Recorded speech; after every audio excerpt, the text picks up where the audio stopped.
Hey, Forty Bear. What's that you got there? Hey, Ceazor. It's me basket of eggs. A basket of eggs? I hope it's not all of your eggs. Yeah, it be all me eggs. But what's the worst that could happen? Oh, Mother Mary of Christ!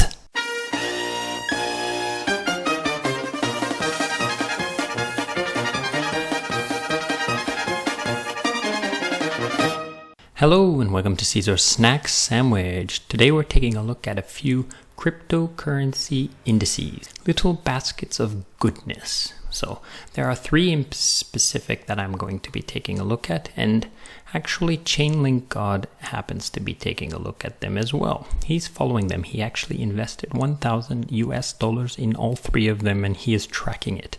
It's now in the second week of his tracking, and I suggest you, if you are interested in this video, that you might want to follow him and follow his thread here. I'll put a link to everything I talk about in the description, including this thread for Chainlink God's project, his little experiment. As you can see, they're doing pretty good. So let's take a look at what they are. I'm not going to really dive deep and explain every little detail, but I will give you a taste of each of them and talk a little bit about the differences between them. So let's head over to the one that I want to talk about first, which is DPI.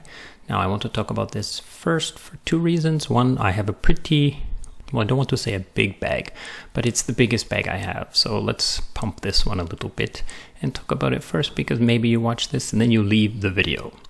Also, I have this NTF here that is related to this quite closely. And if you do your research, you will understand how this NTF is related to that. Again, if you want to buy this NTF, you can find it in the description below. So back to the three indexes. So we start with DPI first. So what is DPI? DPI is found on the token sets protocol. Now, what is this token sets protocol? It's a protocol that allows you to make a indexing. So you can just come here and you can explore and make your own and try to, make an indice. But this one here was made by a group of people. So it's a little bit, it's not just wishy-washy.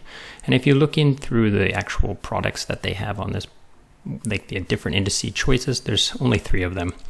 But this one here is designed by these guys, the DefiPulse Index or Index Coop. Now this is a community of people. You can go to the Discord, the governance, the Twitter. So these guys here, what they did was, well, this group, this team, whatever you want to call this, these people got together and they decided to make a DefiPulse index, and they used the token sets to build it, okay, and to release it.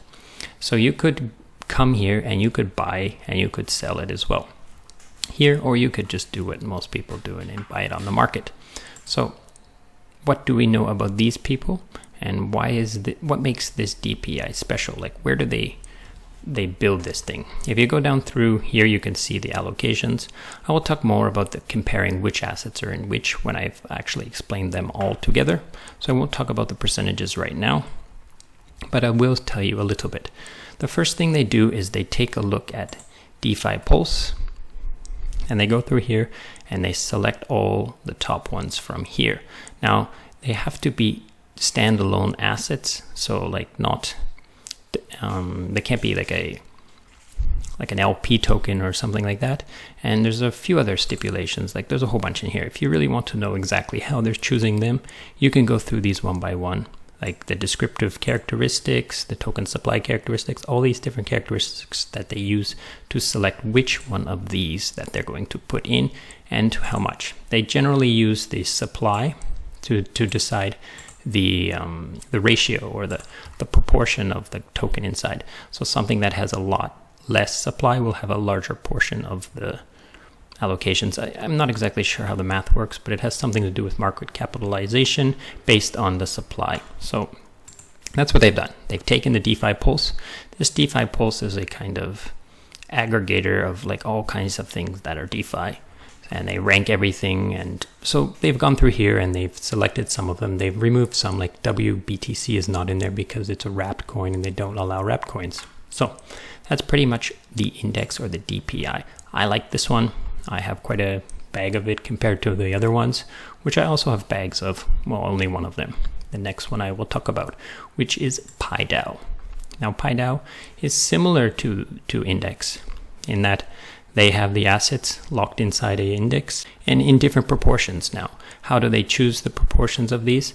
They generally use governance to do this. They have a team, they have a governance voting system where they decide which ones, but they also use market cap mostly. So market cap is the major thing. So the higher market cap, the higher it is. Now this is only the Defi+L large cap market cap type tokens. So they just take the biggest ones and they put them into this. They also have a Defi+S, which is like another kind of DeFi tokens with smaller cap ones, which is a little more risky and a little less blue collar, but perhaps more potential of wins. Depends on, I don't know, depends on the coins in the index, right? So the thing that makes PieDao and index, the index DPI or the DPI index fund, the thing that makes them similar is that they can both be redeemed and issued. So you can actually gather up all the tokens that you need and make a new token, a Defi+L token. Or if you're buying, and like this value keeps going up and up and up the more it's trading, when you're trading this token, the value will go up. And then there will be points where the value of this far precedes the value of the underlying tokens, and then people will redeem them back to the tokens, like an arbitrage type thing. So they'll be able to make some money off of the difference of price between this and the actual underlying tokens. Now again, I'm not going to get into all the math of that. If you want to explore that, please do. Go to their, this one or the Index E one and figure out how it's done. It's definitely a valid strategy, but it's too much for this video. Now these two are similar in the sense that they actually contain the underlying asset tokens locked inside here. Okay, but the third one is Synthetix. Synthetix does not actually contain the tokens. How it's made is people buy the SNX or the Synthetix token, the native token of this exchange, and they mint up these tokens by staking the SNX. So if you wanted to redeem this, you would be redeeming back to SNX. Now the proportions again are different, and these proportions are purely designed by governance, but not super regularly, but once in a while they will have a governance vote to change things based on the overall DeFi ecosystem. Now, these are different options that you can look into. The main thing I would say that you would want to consider is the underlying assets and which one you are most bullish on. So let's swing over to this little chart that I've made. So here's a chart of all the three tokens, the three that I'm talking about today. I actually put an extra plus in here by mistake, but anyhow, you get the point.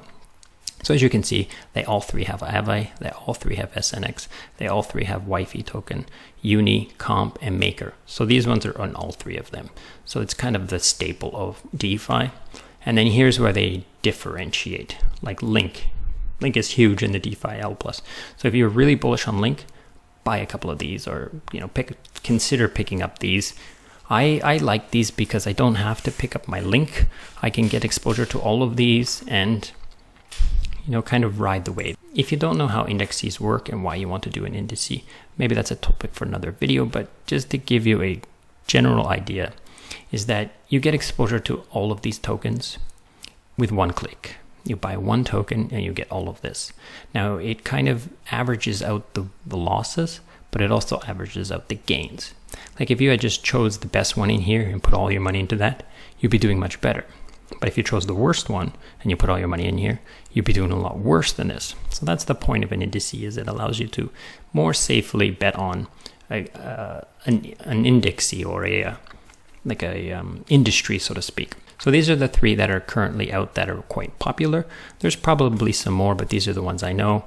And these are the ones that, what's his name? Chainlink God is actually tracking and doing pretty well. So if you're interested more, you can always ask around. Like I said, go into the different Discords or Telegrams, ask questions, figure out like, you know, how is this calculated, and if you really care about how this is calculated and so forth. But let's talk about how to get it. The easiest way I can find to get it is to head over to Zapper. You just go to Zapper, go to exchange. You have some ETH maybe, and you want some DPI. So come in here, write DPI and DPI, right? So let's just put 0.4. So I could just swap for some DPI and have the DPI, right? Or let's say, oh, I didn't want DPI, I wanted the PieDao, which is DeFi. So here we are, Defi+L, Defi+S, and then we have this other one, Defi+I, which I want to talk about last, okay? Defi+I is the inverse. So this is betting against that growth. So if we go to the 1 month, you can see it's just basically the opposite of this, right? If you look, it's almost the opposite. Like, it's literally the opposite, but it doesn't quite look like the opposite because it didn't launch on the same date and so forth. But it's, you know, it's betting against this. If you think this indice will go down, or there's going to be a short, or, you know, just a DeFi is going to die for a little bit, slow down, or maybe even die completely, you might want to pick up this one instead. There are no inverse versions of the other two tokens because they actually contain the token. This is a synthetic version. It's basically SNX used to bet against the prices of those tokens. It's not actually buying any of the tokens. So now there's another thing that we should mention too then, is that these two, the DPI and the PieDao, when they do actually rebalance or when they redeem and mint, there is actual trading of the tokens. So they do have an effect on the token price in some senses. Like, the actual trading of the token doesn't change the price of the underlying assets, but the redeeming and the minting does. However, the Synthetix doesn't play any difference. It doesn't affect the price of the actual tokens because it's only going Synthetix to a synthetic version of these assets, just bundled up. It's just basically the prices, you know, pinned to this token. All those prices, the average of them pinned to this token. So that's pretty much it. I hope this was enjoyable, and I hope you learned something, and thanks for watching. Goodbye. So if you made it to the end of the video, thank you so much for watching it. If you would like to support the channel, you can subscribe and like the video and all that kind of stuff. If you want, you can follow me on Twitter at Ceazor7. And if you really want to help me, you can purchase one of my NTFs at the Rarible store here. All these links will be in the description below. And finally, if you really want to talk to me, you can join my Telegram channel. Link in the description. Thank you for watching. Goodbye.